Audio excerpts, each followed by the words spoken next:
The Mexican painter Frida Kahlo is conceivably one of the most celebrated and recognizable female artists that the world has yet known. Considered nowadays to be an icon that only continues to inspire millions around the world increasingly over time with the artwork that she has produced, most significantly within her many surreal and colourful self-portraits. Fascinatingly, her work would remain obscured and nearly completely forgotten until towards the end of the 20th century, when art historians would bring her work to the surface. Not only because of her unique style of painting, but due to her passionate, undying political and social beliefs throughout her adult life, she has long since been recognized as a crucial, inspirational figure within feminism, the LGBTQ community, and of course, the history of Mexican people. The many surprises that creep up in Kahlo's life to those wanting to know more is nearly endless. From her sexuality to her disabilities, to her grotesque and neglectful husband, there is truly so much to uncover, which is why for this video series, we will be looking at not only her artwork in depth, but also her life story, in hopes that we can leave no stone unturned. How exactly was Kahlo so ahead of her time? What was it about her that made her virtually an outcast during her lifetime, but a celebrated enigma for today's current society long after her death? Welcome to another video everyone, and welcome to part 1 of the story and artwork of Frida Kahlo.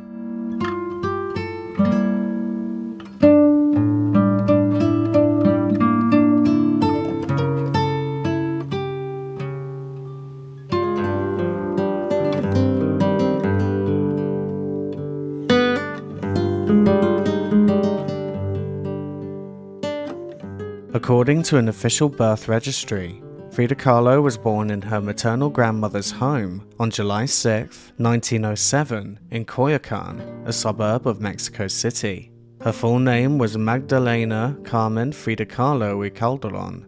Later in life, she would change her name to Frida Kahlo. Her father was born Carl Wilhelm Kahlo, who too would later change his name to Guillermo Kahlo after emigrating from Europe and seeking citizenship in Mexico at the age of 19. Frida would often claim her father was of a Jewish-Hungarian bloodline. However, more meticulous research would reveal that he was in fact born in Pforzheim, a town in southwestern Germany. He would quickly establish himself as a highly in-demand photographer within Mexico, particularly within architectural works, churches, streets, landmarks, as well as industries and companies in Mexico at the beginning of the 20th century. Because of this, his work has not only artistic value, but also historical and documental importance to the country. By age 24, he would marry a local Mexican woman by the name of Maria Cardina in August 1893. They would happily have 2 children together, though the arrival of their 3rd child would be met with tragedy, causing Maria to die in childbirth.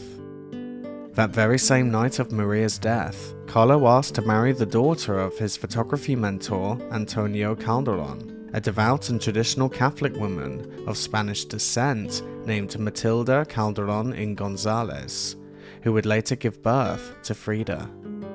It would also seem Guillermo Kahlo was anxious to start anew quite drastically, as he would send the children who belonged to him and his previous wife, Maria, to a convent to grow up.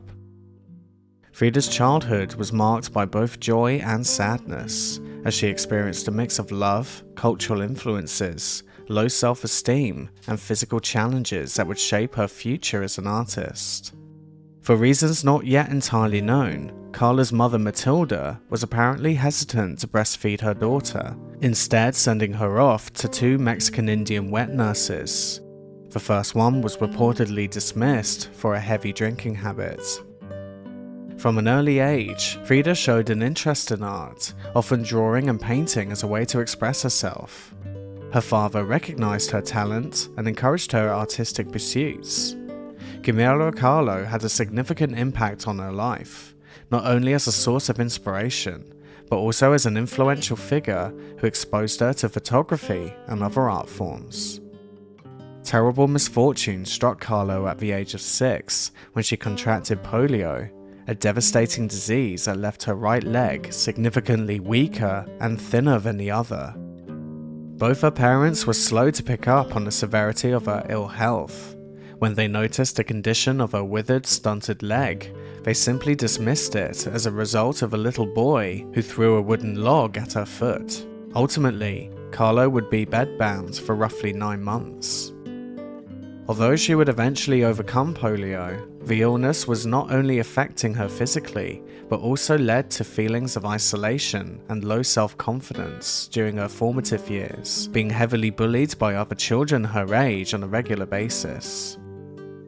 As a result, she wrapped bandages around her leg and thick wool socks on her foot to hide her deformity, and later began to wear long skirts and dresses to conceal her limp, a fashion choice that would later become part of her iconic style. However, this too would lead to further physical problems. Because she never wore a leg brace or an orthopedic shoe, her limp would eventually affect the development of her spine and pelvis.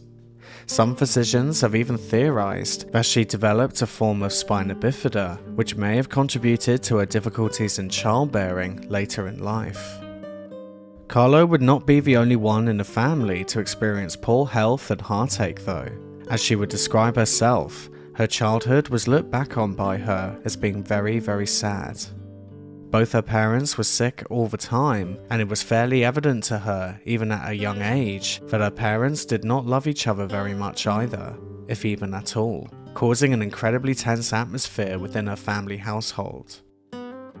Kahlo would be the first to admit that she was heavily spoiled by both her parents compared to her other siblings, perhaps due to her health difficulties. But this would be a revealing insight to Kahlo's behavior for the remainder of her days, often associating pain and sadness with love and attention throughout her entire life. Whenever attention from others was craved, she would often use sickness as the key to receive it. Despite her challenges, Frida's determination and resilience shone through, and her father would constantly keep her active. She would enjoy swimming, playing football, roller skating, and even boxing and wrestling, the kind of sports that were practically forbidden for most little girls during this time, though her father was willing to encourage her in whatever way he could to overcome her deformities. A lot can be revealed regarding the psyche of Kahlo when even looking through her childhood family photographs. As you can see, on occasion she would dress in a way that most would describe as being quite masculine. However, in those days, such a look would be considered highly unusual. But the most revealing would be this particular photograph of 17-year-old Frida and her family, where she could be seen on the far left wearing a 3-piece suit and a necktie. Again, this form of cross-dressing at the time was practically unheard of. Many theorized this form of cross-dressing to be an indicator of Kahlo going through a period of challenging her gender identity, or at the very least, an indicator of how she viewed herself physically, caring very little for her feminine features, which she famously would describe as being average, though she would take great pride in her unibrow, her moustache, and her intelligence, of which she often thanked her practical and calculative mother Matilda for.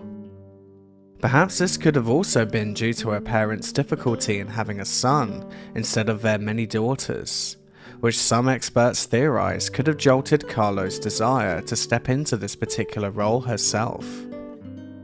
Because of her polio, Kahlo would first start attending school later than most children her age, and at times she would be homeschooled at the request of her parents.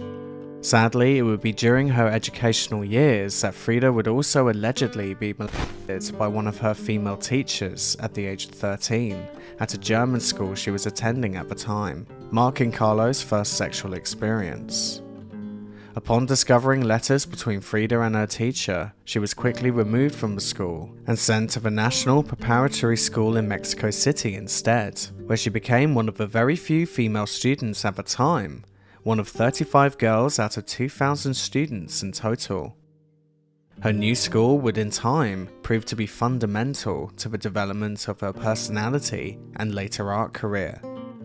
By the 1920s, the National Preparatory School was considered to be one of the most established academic centers in the country. Perhaps due to her frequent bouts with ill health, Kahlo was heavily interested in studying science and even considered pursuing medical school after her studies. It was at this school that she also encountered rebellious student clubs that would ignite her avid interest in politics. She found herself enamored by the desire of many students who stood against anything that remotely resembled conservatism. Kahlo would join the Young Communist League and then the Mexican Communist Party, quickly establishing herself as a charming, free-spirited, promiscuous, and outspoken character amongst her peers. Possibly most crucially of all, it would also be at this school where Kahlo would meet Diego Rivera, a prominent Mexican muralist, for the first time. Rivera was painting a mural there called The Creation on the school campus, and Frida would often watch him work, even reportedly saying to a friend once, quote, "I will marry him someday." This chance encounter would eventually evolve into one of the most significant turning points of her entire life.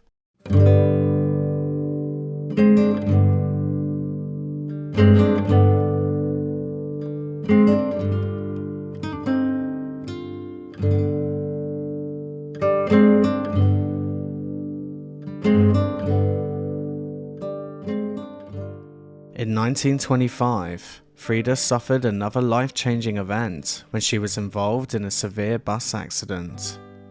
The collision caused multiple injuries, including puncture wounds, lacerations, fractures in her spine, collarbone, and ribs. She was confined to her bed for several months during her recovery. It was during this period of immobility that she turned to art even more intensely, using a mirror above her bed to paint self-portraits. These self-portraits became a central theme in her later work and provided a means for her to explore her pain, emotions, and identity. When looking through Kahlo's collection of work, you can encounter many visceral paintings that reflect this life-altering time of her life. For example, Kahlo's self-portrait in a velvet dress, completed in 1926, only a year after the accident, which she started painting during her recovery, reveals the major changes she was going through. The turbulent, deep-coloured seascape in the background signified her life's upheaval, and it's claimed that for the first time, she portrayed herself on canvas with a prominent unibrow in this very painting. Another painting that springs to mind, which was completed in 1929, is simply titled The Bus. This painting beckons the memory of the very same terrible bus accident that she experienced in 1925. The story goes, as described on thecollector.com, that at the time of the accident, she was riding the bus through Mexico City with her romantic partner at the time, named Alejandro, when an electric train, as she described it, hit the side of a bus, splitting it into two halves. Serious damage was done to Frida when a handrail went through her pelvis from one side to the other. The accident left her spinal column breaking in 3 places. A broken collarbone, 2 broken ribs, 11 fractures in a withered right leg, her right foot dislocated and crushed, her left shoulder out of joint, and her pelvis broken in 3 places. It was regarded as a miracle by her doctors that she had even lived at all, let alone walked again. To truly emphasize how Kahlo must have felt from these unimaginable injuries, as well as the many surgeries that would follow, it is certainly worth considering the somewhat graphic painting that Kahlo completed many years later in 1944, titled Broken Column, which unmistakably deals with her spinal surgery and the way that she must have been feeling after the procedure. The image is made all the more powerful by the tears streaming down her cheeks and the countless pins stuck into her skin, amplifying the feeling of sheer pain she must have felt during the time. Even outside of Kahlo's paintings that document the event with a degree of mysticism, there are many other somewhat legendary tales surrounding the accident. One of the most interesting was how the accident was so violent that it had ripped off practically all the clothes from Kahlo's body, leaving her bleeding body lying on the street nude. More bizarrely, there happened to be someone on the bus that was carrying a pack of gold powder at the time. The package ultimately broke during the collision, the powder came loose and somehow had landed all over Kahlo, covering her bleeding naked body in golden glistening dust.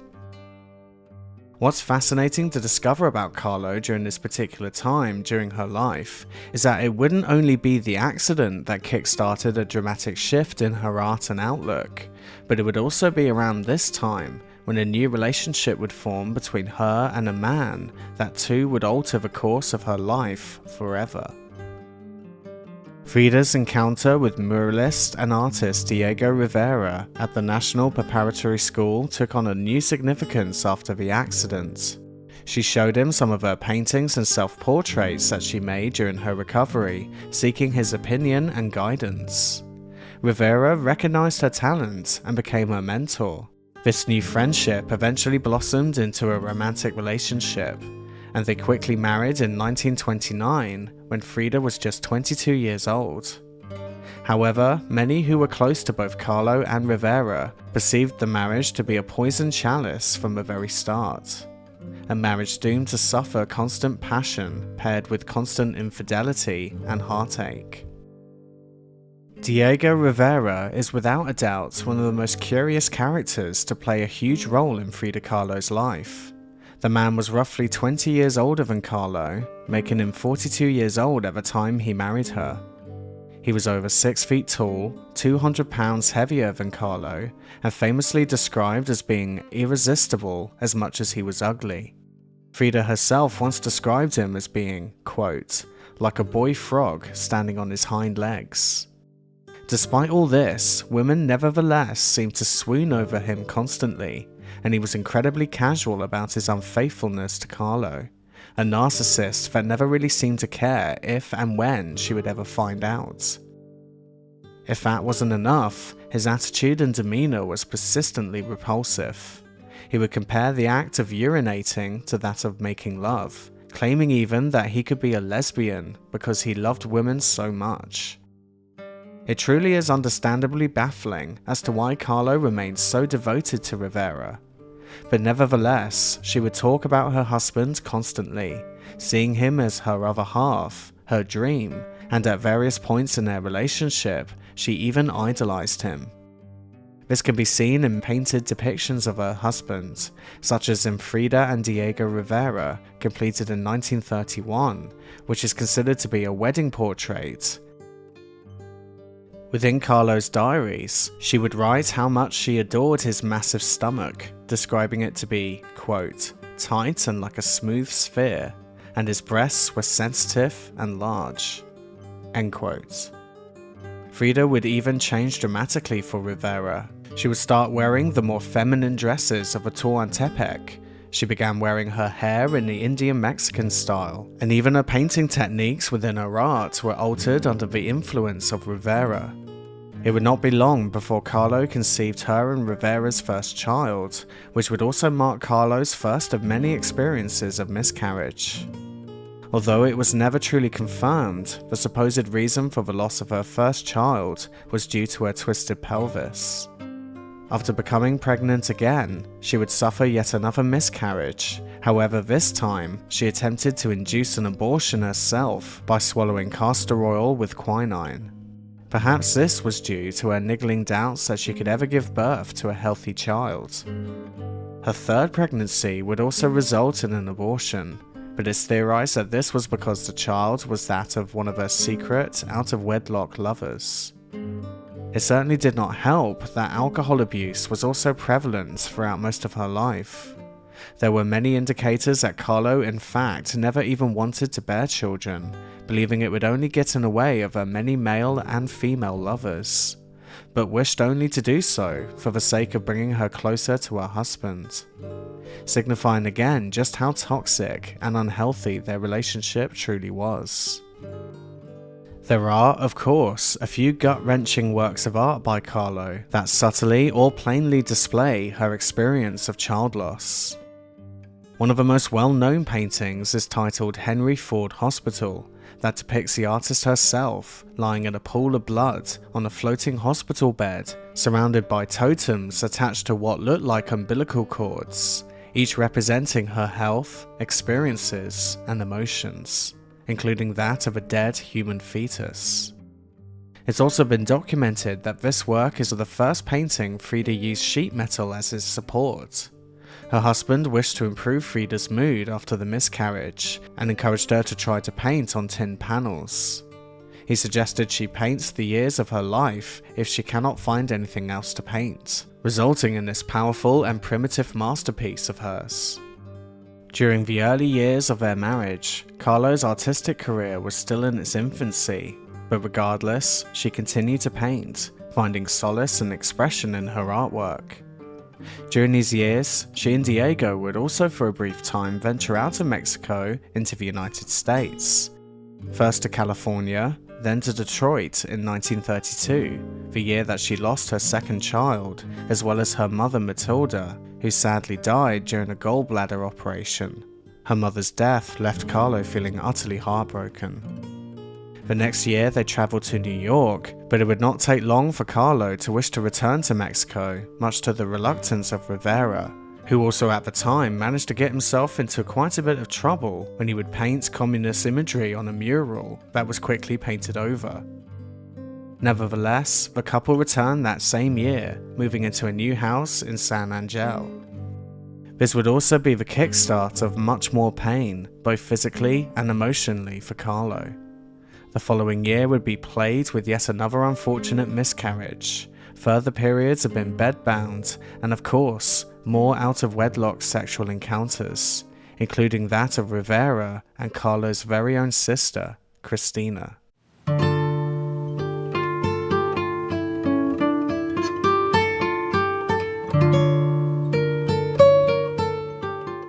Thank you so much for watching.